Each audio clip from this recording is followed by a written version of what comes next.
ಎಲ್ಲರಿಗೂ ನಮಸ್ಕಾರ. ಇದು ಶುಕ್ರವಾರದ ದಿನ. ಮಕ್ಕಳ ಸ್ಕೂಲಿಂದ ಬಂದ ತಕ್ಷಣ ಏನಾದರೂ ತಿನ್ನಕ್ಕೆ ಕೊಡಿ, ಸ್ನ್ಯಾಕ್ಸ್ ಏನಾದರೂ ಇದೆಯಾ ಅಂತ ಕೇಳ್ತಾ ಇರ್ತಾರೆ. ಸೊ ಅವ್ರಿಗೋಸ್ಕರ ಮಾಡ್ತಾರೆ. ಈವ್ನಿಂಗ್ ಸ್ನ್ಯಾಕ್ಸ್ಗಾಗುತ್ತೆ ಅಂತ ಫ್ರೆಂಚ್ ಫ್ರೈಸ್ನ ಮಾಡ್ತಾ ಇದ್ದೀನಿ. ಒಂದು 5 ಆಲೂಗೆಡ್ಡೆ ತಗೊಂಡು ನೀಟಾಗಿ ಕಟ್ ಮಾಡ್ಕೊಂಡು ವಾಶ್ ಮಾಡಿ ಅದನ್ನು ಕೋಲ್ಡ್ ವಾಟರಲ್ಲಿ ಒಂದು 10 ನಿಮಿಷ ನೆನೆ ಹಾಕಿ ಇಟ್ಟಿದ್ದೆ. ಇವಾಗ ಅದನ್ನು ನೀಟಾಗಿ ಡ್ರೈ ಮಾಡಿ ಒರೆಸ್ಬೇಕು.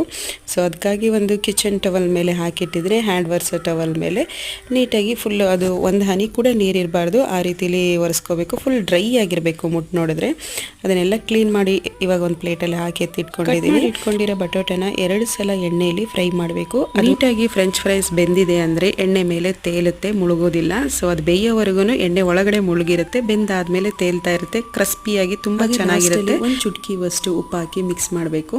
ತುಂಬಾ ಟೇಸ್ಟಿಯಾಗಿರುತ್ತೆ. ಒಂದ್ಸಲ ಟ್ರೈ ಮಾಡಿ ನೋಡಿ. ಹಾಗೆ ಮನೆಯಲ್ಲೇ ನಾನು ಮಯೋನಸ್ ಮಾಡಿದ್ದೆ ಮತ್ತು ಟೊಮೊಟೊ ಕೆಚಪ್ ಕೂಡ ಮಾಡಿದ್ದೆ. ನೆಕ್ಸ್ಟ್ ವಿಡಿಯೋದಲ್ಲಿ ಮಯೋನಸ್ನ ಯಾವ ರೀತಿ ಮಾಡೋದು ಅಂತ ತೋರಿಸ್ತೀನಿ. Thank you for watching the video.